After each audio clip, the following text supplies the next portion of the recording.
ओम शांति। 5 मई 2024। अव्यक्त वाणी, रिवीजन और चिंतन। बाप समान बनने का सहज पुरुषार्थ, आज्ञाकारी बनो। आज बाप दादा बच्चों में एक विशेष बात चेक कर रहे हैं। ज्ञान और योग की सहज धारणा का सहज साधन है बाप और दादा के आज्ञाकारी बन चलना। बाबा के रूप में, शिक्षक के रूप में और सद्गुरु के रूप में, तीनों ही रूपों में आज्ञाकारी बनना अर्थात सहज पुरुषार्थी बनना।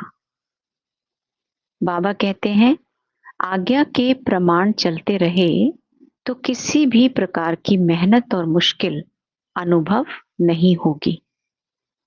सोचने की भी मेहनत नहीं करनी पड़ेगी, क्योंकि परमात्म आज्ञा है ही सदा श्रेष्ठ।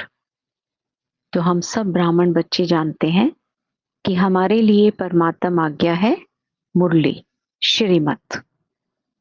तो बाबा आगे कहते हैं कि जब तन मन धन और जन सब बाबा के हवाले कर ही दिया है, तो अब इस अमानत में खयानत नहीं होनी चाहिए। तो हम बच्चों को अब सिर्फ कहना बाप का और मानना मेरा। कोई भी कमजोरी आती है तो इन दो शब्दों से ही आती है, मैं और मेरा। तो आज बाबा मैं और मेरा को तेरा में तब्दील करने की बात कर रहे हैं। और एक बार जब बाबा को सब दे दिया तो वो बाबा की अमानत है। तो बाबा कहते हैं, सिर्फ एक शब्द याद करो कि मैं परमात्मा का आज्ञाकारी बच्चा हूं। सिर्फ ये चेक करो कि मैं बाबा के कितने समीप हूं, कितना आज्ञाकारी हुआ हूं। तो आज बाबा हमारी सेल्फ चेकिंग के लिए एक आज्ञाकारिता के गुण को मेन हाईलाइट कर रहे हैं। फिर बाबा कहते हैं कि ब्राह्मण जीवन के ऐसे तो बहुत सारे खजाने हैं, लेकिन आज बाबा 3 मुख्य खजानों पर ध्यान खिंचवा रहे हैं, संकल्प, समय और श्वास। तो ये 3 मुख्य खजाने आज्ञा प्रमाण सफल होते हैं। तो माना कि जीवन के हर क्षण, हर परिस्थिति में, संकल्प के चुनाव में भी, संकल्प के चुनाव करने के पीछे जो संकल्प है, जो चुन रहा है, वहां तक हमारी कॉन्शियसनेस अलर्ट रहनी चाहिए। तो तब हम बाबा के आज्ञाकारी बच्चे।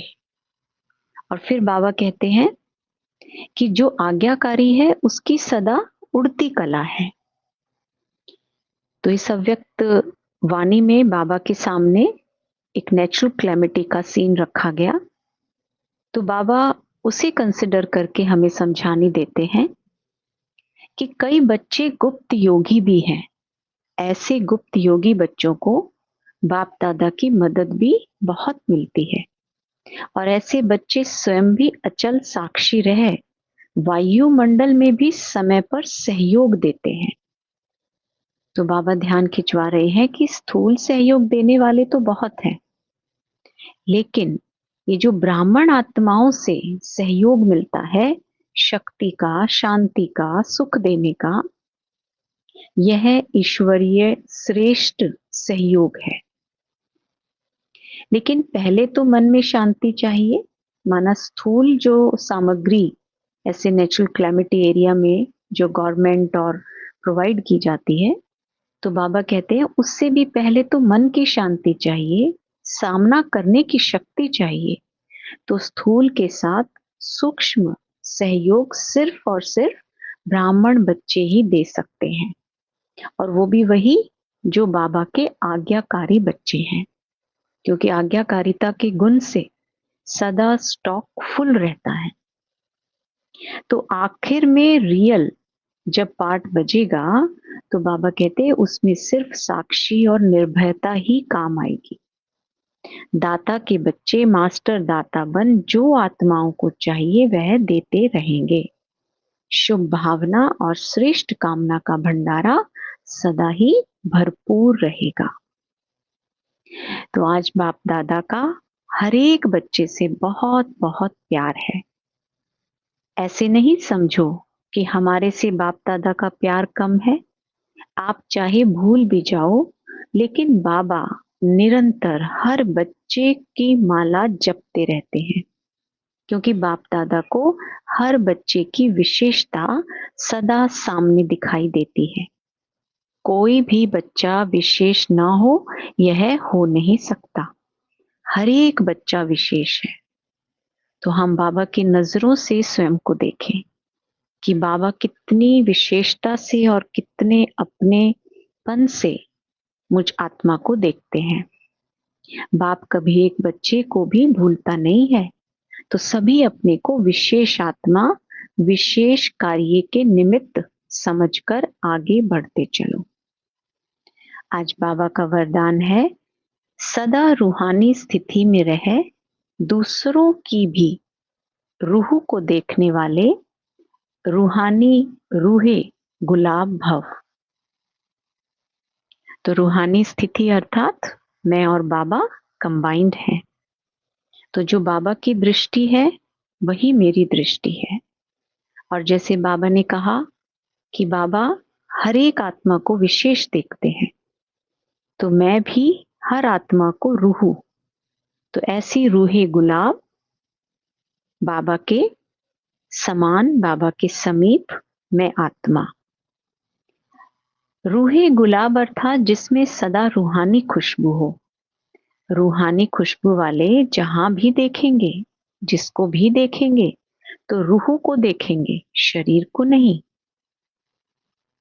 तो स्वयं भी सदा रूहानी स्थिति में रहो और दूसरों को भी रूह को देखो।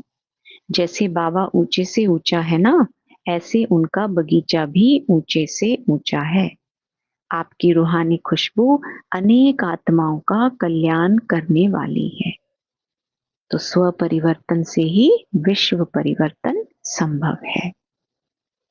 स्लोगन बाबा देते हैं, मर्यादा तोड़कर किसी को सुख दिया तो वह भी दुख के खाते में जमा हो जाएगा। तो यहाँ बाबा ईश्वरीय मर्यादा के लिए हमारा ध्यान खिंचवा रहे हैं। जैसे कई बार बाबा कहते हैं, धरत परिये धर्म न छोड़िए। तो माया क्या करती है? आकर्षण, कामना के वश होकर, मोह के वश होकर बहुत साधारण सुख के आगे ईश्वरीय मर्यादाओं से हमारा मुख मोड़ देती है। तो जैसे सीता का दृष्टांत है कि आकर्षण में आके उन्होंने मर्यादा की लकीर लांगी तो वो शोक वाटिका में चली गई। तो ऐसे ही जब हम बहुत साधारण सुख देने के आगे ईश्वरीय मर्यादाओं को क्रॉस